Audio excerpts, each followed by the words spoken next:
श्यामगढ़ के, सुवासरा के, गरोड के, भानपुरा के, सीतामऊ, मंदसौर के, नीमच, रतलाम और ठेठ उज्जैन, इंदौर के अलावा कोटा, झालावाड़, रतलाम जिले के सभी दर्शकों को विक्रम सिसोदिया का राम राम। जी हाँ, राम राम बोलूं। और देश विदेश से हमें देख रहे सभी दर्शकों को hi, hello, how are you, fine, thank you and welcome. पधारो सा। दोस्तों, मैं हूं आपका अपना विक्रम सिसोदिया और मैं आज आपको हरिद्वार के शांति कुंज, जो कि गायत्री परिवार का केंद्रीय मुख्यालय है, यहां आने जाने, ठहरने, समय बिताने, साधना करने, शिविर प्रशिक्षण, तर्पण करने, अस्थि विसर्जन करने, भोजन करने की बिस्तर, नाश्ता, रूम बुकिंग और रेलवे स्टेशन से आने जाने संबंधित जानकारी देने जा रहा हूं। उम्मीद है यह सभी जानकारी आपको हरिद्वार जाते समय काम आएगी और उपयोगी साबित होगी। सबसे पहले हम बात करते हैं हरिद्वार पहुंचने की। तो हम शामगढ़ से हरिद्वार पहुंचने के लिए 19:19 जो कि मुंबई हरिद्वार ट्रेन है, जिसे देहरादून ट्रेन भी कहते हैं, उसमें कंफर्म टिकट आने और जाने की बुक करवाना है। शामगढ़ से यह ट्रेन दोपहर में 2:50 पर आती है और अगले दिन सुबह 8 बजे हरिद्वार पहुंचाती है। हरिद्वार जाते समय प्रति व्यक्ति 6-7 पराठे, आलू की सब्जी, अचार, प्याज, नमकीन, एक बिछाद दरी, पानी की बोतल साथ में अवश्य ले जाएं, क्योंकि कोटा पहुंचने के बाद भूख लगने लग जाती है और फिर वहाँ का जो अल्लड़ बल्लड़ खाएंगे उससे तो बेहतर होगा कि घर का शुद्ध खाना खाएं। और ये जो आप यहाँ से खाना पैक करके ले जाते हैं हरिद्वार के लिए, ये भोजन सामग्री की थैली आप पूरे सफ़र में साथ में रखें, क्योंकि आपको कहीं भी भूख लग सकती है और वहाँ का तला गला खाने की बजाय घर के शुद्ध पराठे खाएंगे तो आपका जो स्वास्थ्य वो बेहतर रहेगा, सेहत भी अच्छी रहेगी। और ध्यान रखें, वहाँ में अनावश्यक सामग्री जो खाने की है वो नहीं खाना है, जिससे हमारा बजट भी लेवल में रहेगा। और ध्यान रखें, साथ में जाएं तो पत्तल, दोना, चाकू, डिस्पोजल, साबुन, पेपर सोप, शैम्पू, कंघा और हाँ, एक ताला जरूर साथ में रखें। ये सभी चीज़ें साथ में ले जाना है, ये बात अवश्य ध्यान रखें। हरिद्वार रेलवे स्टेशन के मुख्य प्रवेश द्वार के ठीक पास ही एक बबलू भाई त्यागी की चाय की दुकान है। यहाँ की चाय अवश्य पिएं, क्योंकि रात भर की आधी कच्ची पक्की जो नींद रहती है उसमें बबलू भाई की चाय उगद उड़ाने में काम आती है। चाय पीने के बाद, उगद उड़ने के बाद ऑटो वाले से कहें कि हमें शांति कुंज के 5 नंबर गेट पर उतारना है, और 150 से 200 रुपये की रकम छुटाकर वो ऑटो वाला आपको शांति कुंज छोड़ देगा। और इस रास्ते में भी आपको गंगा का विहंगम दृश्य देखने को मिलेगा, भगवान शिव की एक विशालकाय प्रतिमा देखने को मिलेगी, हरिद्वार की खूबसूरती देखने को मिलेगी, हरिद्वार का पर्यटन देखने को मिलेगा। ये जो आप पहाड़ी पर देख रहे हैं, ये मनसा माता का मंदिर है, इसके बारे में आपको जानकारी फिर कभी देंगे। 5 नंबर गेट जो है वो शांति कुंज का बुकिंग काउंटर गेट है। यहाँ आपको रूम बुकिंग करना होती है। देख सकते हैं आप, ये महाकुंभ था तब ये दीवारें जो है धार्मिकता से ओतप्रोत रंगी गई थी। ये देखिए आप, गंगा का विहंगम, ऐसे दृश्य आपको काफ़ी देखने को मिलेंगे सफ़र के दौरान, जो आपको आनंदित भी करेंगे और एक अलग मज़ा भी आएगा। यहाँ दर्शकों को हम बता दें कि हरिद्वार रेलवे स्टेशन से शांति कुंज की दूरी लगभग 6 किलोमीटर है। 6 किलोमीटर का सड़क परिवहन भी हमें आनंदित कर देता है। हमें आभास होने लगता है कि हम माँ गंगा की गोद में आ चुके हैं। बोल बम तड़ाक बम, जय हो भोले शंभू भोलेनाथ। रास्ते में गंगा नदी के बीच में स्थापित भोलेनाथ की विशालकाय प्रतिमा ओम नमः शिवाय बोलने के लिए हमें प्रेरणा देती है। रास्ते में ये देवभूमि उत्तराखंड की राजधानी हरिद्वार के पहाड़, गंगा नदी का घाट, तुझे बुलाए ये तेरी गंगा कि सबको मुक्ति यहीं मिलेगी, हर हर गंगे, हरिद्वार हर हर गंगे, जय हो गंगे मैया की। तो दर्शकों, हम अपनी मंजिल पर पहुंच चुके हैं, शांति कुंज के गेट नंबर 5 पर। हम यहां कमरा बुक करेंगे, उसके बाद बिस्तर बुक करेंगे। ये स्वागत कक्ष है। स्वागत कक्ष में हमारी एंट्री होगी। यहाँ एक फॉर्म दिया जाएगा जिसमें हमारा नाम, पता और हमारे साथ जो लोग हैं उनकी भी जानकारी ली जाएगी। आधार कार्ड भी यहाँ जमा करवाया जाएगा। जो भी व्यक्ति साथ में जाता है उसके साथ में कौन व्यक्ति है, उसका शांति कुंज में आने का क्या कारण है, कौन कौन रिश्तेदार क्या लगते हैं, कौन मामा लगता है, कौन भांजा लगता है, कौन काका लगता है, कौन भतीजा लगता है, सभी का नाम और सभी का मोबाइल नंबर, सबकी उम्र यहाँ लिखी जाती है। कमरा बुक होने के बाद आपको एक कार्ड मिलता है। वो कार्ड आपको शांति कुंज परिसर में शर्ट पर, कुर्ते पर लगा कर रखना होता है। और जब आप शांति कुंज से निर्वृत्त होकर चले जाते हैं तो वह कार्ड आपको यहीं जमा करना होता है। और आगे की जानकारी हम आपको देने जा रहे हैं। देखते रहें विक्रम सिसोदिया की यह शांति कुंज संबंधित जानकारी। बहुत ही आपको सुलभ तरीके से समझाई जा रही है और इसका लाभ प्रति व्यक्ति को मिलना चाहिए। रूम का कोई किराया नहीं है, रूम बिल्कुल निःशुल्क है। और सबसे अच्छी बात है कि बुजुर्ग कोई साथ में हो तो ऊपर जाने के लिए लिफ्ट की भी व्यवस्था है। एक गेटमैन खड़ा है, वो आपको लिफ्ट के मार्फत ऊपर से नीचे लाने का काम करेगा। और ये मंदिर का, शांति कुंज का या आश्रम कहें, उसका विहंगम दृश्य है। ये गेट नंबर 5 के सामने का दृश्य है। और जहाँ हम रुके हैं, जहाँ हमें रूम मिला है, उस जगह का नाम है नचिकेता भवन। ये नचिकेता भवन है। 3 मंजिला है और इसमें 90 कमरे हैं। हमारा नंबर जो था वो 86 नंबर था। 86 नंबर के रूम में हम रुके और बहुत ही अच्छी व्यवस्था है। बड़ा ताज्जुब होता है कि गायत्री परिवार इस तरह के जो प्रकल्प आम जनता के लिए, भारतीयों के लिए कर रहे हैं, उसकी बहुत कम लोगों को जानकारी है। और हम अपना सामान कमरे में रख के आ गए हैं और हमें भोजन करना है। उससे पहले हम बिस्तर बुक करेंगे। बिस्तर भी किराए से मिलते हैं। ये सामने आप देख रहे हैं, यहाँ पर रजाई, गादी, तकिया, बिस्तर की सुविधा उपलब्ध है। बता दें कि किसी भी रूम में बिस्तर नहीं मिलेंगे, आपको किराए से लेना पड़ेंगे। रजाई जो है 5 रुपये किराया है, गद्दा भी 5 रुपये किराया है, कंबल 2 रुपये और बिछाद दरी 8 रुपये है। यहाँ दैनिक दिनचर्या संबंधित जानकारी भी बोर्ड पर प्रदर्शित की गई है। सुबह 3:30 बजे से दिनचर्या चालू होती है और रात 9 बजे तक की दिनचर्या इसमें शामिल है। बिस्तर भी काफ़ी साफ़ सुथरे हैं, किसी प्रकार की परेशानी नहीं है। और ये ट्रॉली भी रजाई गद्दा सेंटर के सामने खड़ी रहती है। अगर आपको ले जाने में या उठाने में दिक्कत हो तो इस ट्रॉली पर आप रखकर अपने रूम तो नहीं, लेकिन जो लिफ्ट है उसके वहाँ तक जरूर ले जा सकते हैं। और ये ड्रेस कोड है, ये कोई फिक्स नहीं है कि गायत्री परिवार के यहाँ जो कर्मचारी वही पहनते हैं। आम आदमी भी ये जो ड्रेस कोड है पहन सकता है। और यह जो आप दृश्य देख रहे हैं, ये 3रे माले से लिया गया है। नचिकेता भवन के 3रे माले से यह वीडियो शूट किया गया है। ये पूरा परिसर है, देख सकते हैं आप। यहाँ हजारों कमरे हैं, हजारों, सैकड़ों नहीं, हजारों कमरे हैं। और इतना शांति का माहौल है, किसी प्रकार का कोई झंझट नहीं है। शांति कुंज पहुँचते तो लगता है कि इस नाम के अनुरूप यहाँ पर शांति भी है। पूरा परिसर देखिए आप, हजारों कमरे हैं, किसी प्रकार का कोई कोलाहल नहीं। ये सामने देखिए कमरे हैं। जो महानुभाव अपने दिवंगत परिजनों के तर्पण व अस्थि विसर्जन के लिए हरिद्वार जाते हैं, उनके लिए शांति कुंज में भी तर्पण कार्यक्रम की व्यवस्था है। साहित्य स्टॉल से 60 रुपये की सामग्री मिलेगी और सुबह 5 बजे तर्पण के लिए आपको नाम की एंट्री करवाना होती है।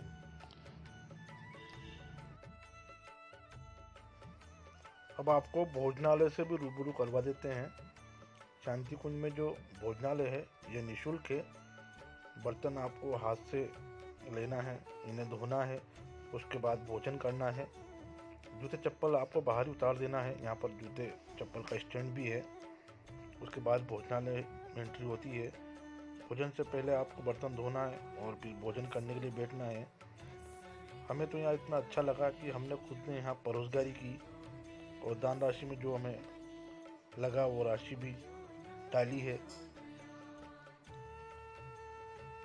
यहाँ किसी प्रकार का कोई कोलाहल नहीं है, लोग अपने हिसाब से बैठे हैं, खाना खा रहे हैं और सात्विक भोजन है, कोई गरिष्ठ भोजन नहीं है।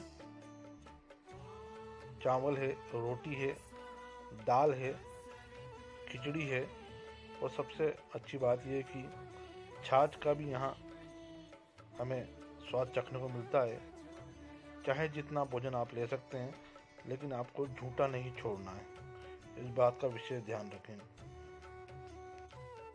अपने मालवा के लोगों की आदत है बिना सेव नमकीन के खाना नहीं भाता है, लेकिन यहाँ जो खाना है मिर्च मसाले से बिल्कुल दूर, यही खाना हमें यहाँ स्वादिष्ट लगता है, मन को भा जाता है, आनंद आ जाता है। ये जो हम गार्डन देख रहे हैं भोजनालय के ठीक पास में है और यहाँ जो ये फव्वारे चल रहे हैं, इसके अलावा देवभूमि हिमालय मंदिर भी है और यहाँ श्री राम शर्मा जी आचार्य जिनकी 3000 पुस्तकें हैं, उन पुस्तकों का कुछ संग्रहण भी यहाँ देखने को मिलता है। ये जो हम देख रहे हैं ये प्रवेश द्वार क्रमांक 1 है। इसके सामने नाई की दुकान भी है और इसी के सामने ऑटो स्टैंड भी है। यहाँ पर अस्थि विसर्जन पर जाने के लिए 20 रुपये प्रति सवारी में ऑटो मिल जाएगा।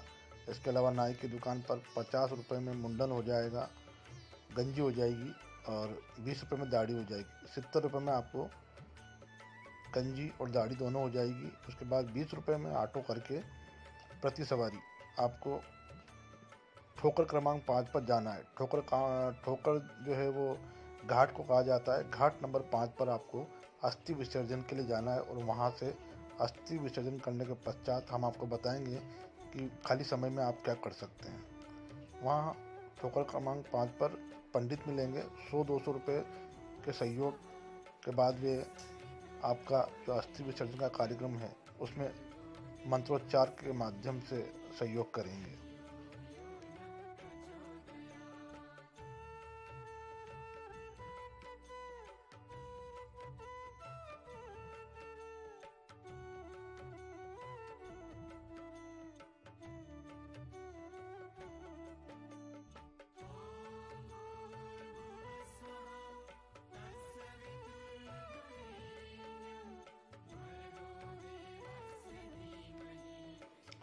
हमने जो आपको पूरी प्रक्रिया बताई ये सुबह 8 बजे से लेकर दोपहर 1 बजे तक पूरी हो जाती है। अस्थि विसर्जन 1 बजे के लगभग पूरा हो जाता है। उसके बाद आपके पास जो समय बचता है उसमें आप हरिद्वार भ्रमण कर सकते हैं। ये जो आप घाट नंबर 5 पर आते हैं और वापस जाते हैं तो बीच में भारत माता मंदिर पड़ता है। भारत माता मंदिर के संस्थापक शंकराचार्य श्री सत्यमित्रानंद जी महाराज हैं, जो हमारे मंदसौर ज़िले के भानपुरा के जो पीठ हैं उसके भी महामंडलों से रह चुके हैं। उन्हीं के द्वारा भारत माता का जो मंदिर है उसका निर्माण जनहित में किया गया है। यह भी देखने लायक जगह है, अगर आप चाहें तो यहाँ भी भ्रमण कर सकते हैं। और 7 मंजिला यह भवन है। 2 बजे तक आप भारत माता मंदिर देख चुके होते हैं और भारत माता मंदिर के ठीक पास में वैष्णो देवी माता का मंदिर है। आप वैष्णो देवी मंदिर भी देखने जा सकते हैं। उसके बाद लगभग 4 बज जाती है। आप कुछ नाश्ता कर लें, रास्ते में कुछ चाय अगर पीना चाहते हैं तो चाय पी सकते हैं। उसके बाद आपको हर की पौड़ी पहुंचना है। 4 बजे बाद आप 5 बजे के लगभग ऑटो करना है आपको यहाँ भारत माता मंदिर से या वैष्णो देवी मंदिर से। वो 20 रुपये सवारी फिर लेगा आपसे और हर की पौड़ी आपको छोड़ देगा।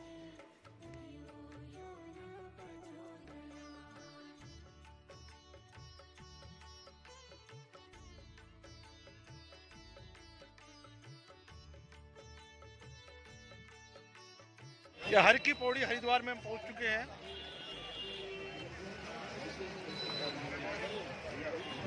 पीछे आप देख सकते हैं गंगा का विहंगम दृश्य।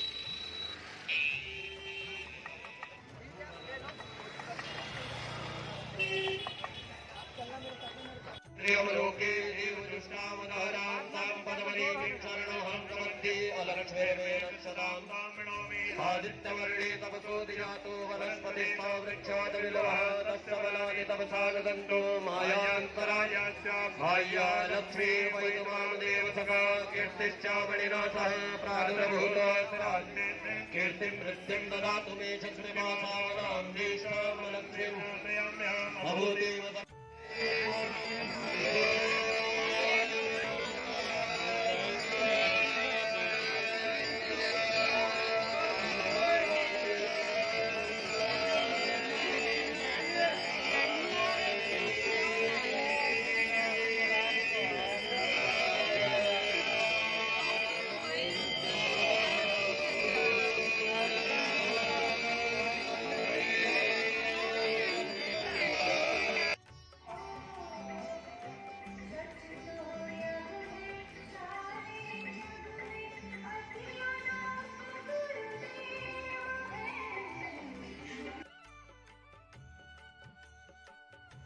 सुबह 5 बजे हम तर्पण के लिए पहुँचे हैं और यह सामने जो आप देख रहे हैं ध्यान साधना केंद्र है। यहाँ गुरुजी श्री राम शर्मा आचार्य जो कि गायत्री परिवार के संस्थापक थे, उनकी एक आदमकद प्रतिमा यहाँ पर मनोहारी रूप से बैठी हुई नज़र आती है। उनके सामने जब हम ध्यान करते हैं तो मन को बड़ी शांति मिलती है। ये ध्यान साधना केंद्र है, सब अपने अपने ध्यान में लगे हुए हैं।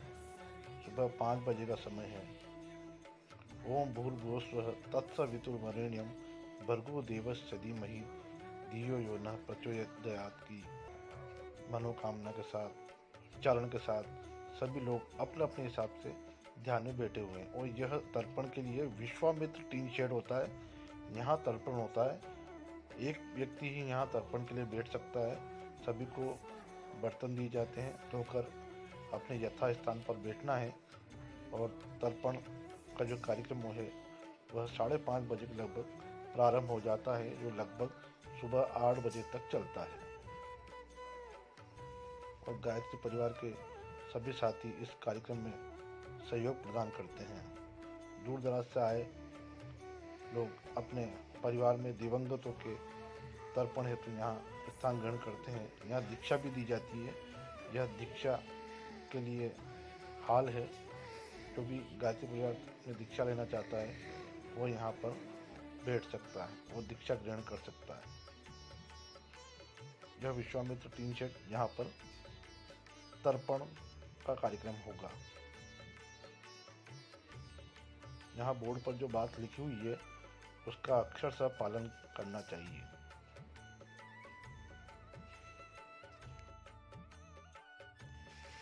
इसी परिसर में माँ गायत्री का भी मंदिर है जो पूरे शांति कुंज का केंद्र बिंदु है।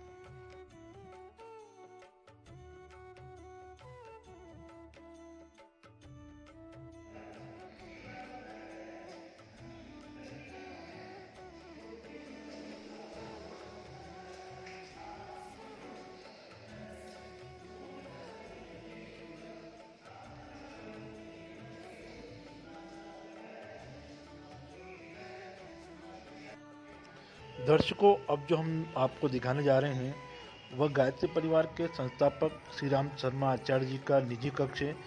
यहाँ अखंड दीप भी लगा हुआ है, या यूँ कहें ये जो जगह है ये पंडित श्री राम शर्मा आचार्य जी की विचार स्थली है। यहाँ उनका एक निजी कक्ष भी हमें दिखाई देता है। आचार्य श्री राम शर्मा का जन्म आगरा जिले के आंवलखेड़ा में हुआ था। महामना मदन मोहन मालवीय ने श्री राम शर्मा आचार्य को गायत्री मंत्र की दीक्षा दी थी। आचार्य जी ने स्वतंत्रता संग्राम में भी भाग लिया था। यह शांतिकुंज का डेमो भवन भी देखने को मिलता है।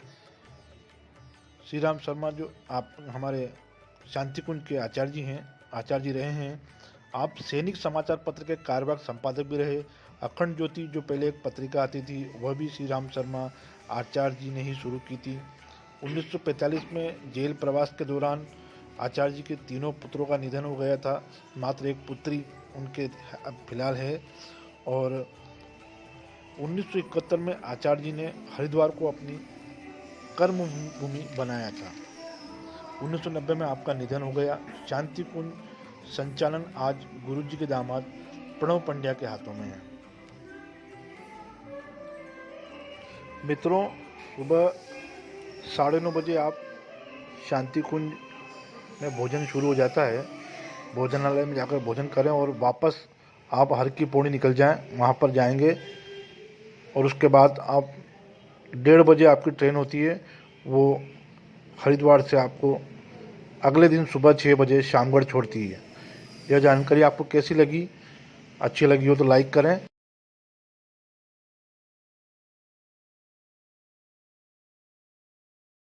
पहाड़ी पर स्थित है, हर की पौड़ी से वह स्थान नजर आता है। रोपवे द्वारा यहाँ 105 रुपये में मंदिर के ऊपर भी ले जाया जाता है और वापस भी छोड़ा जाता है। आपको 12:45 बजे कैसे भी करके हरिद्वार रेलवे स्टेशन पहुँचना है, क्योंकि 1:30 बजे आपकी ट्रेन है। यहाँ पर आप बाहर होटलों से स्वादिष्ट खाना पैक करवाएं और जब भी आपको भूख लगे 6-7 बजे के लगभग खाना खाएं, 9 बजे सोएं और सुबह 6 बजे शामगढ़ पहुँचें। ओम भूर्भुवः स्वः तत्सवितुर्वरेण्यं भर्गो देवस्य धीमहि धियो यो न प्रचोदयात्।